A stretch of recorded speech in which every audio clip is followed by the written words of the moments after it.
Brad Rodisi here with new Samford head basketball coach Bennie Seltzer. Coach, it's a welcoming home, really, back to Birmingham. Talk about today.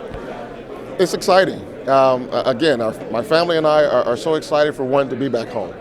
It's amazing driving through the streets and all the stuff starts to come back to you.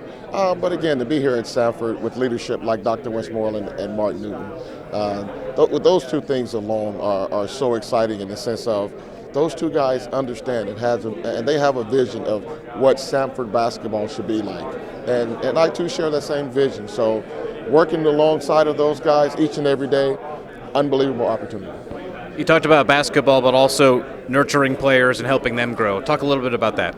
Well, it's our job. As coaches, we get accused of doing so many things that has to do with that little round ball. But there's other ways to help guys grow and help guys, become young men without the basketball. But the basketball is just a vehicle to do those things. But we as coaches, we have to be nurturing. We have to help in their intellect. We have to help develop in their creativity. It's not just all basketball. So we take great responsibility in that. You talked about Samford's mission, and it's something that you live your life by. Absolutely. It's, again, just the nurturing and all that stuff about those guys. I do it with my kids. My wife and I are God-fearing people, and that's how we live. And lastly, what kind of basketball are we going to see in Pete Hanna Center? Well,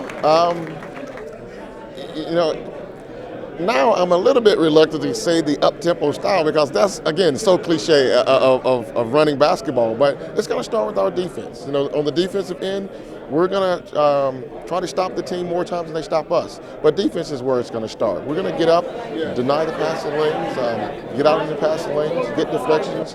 We're going to try to lead the league in turnovers caused. We're going to try to lead the league in fast break points and rebounding. So along with our tenacious defense and rebounding, we're going to try to have that to create our offense a little bit more.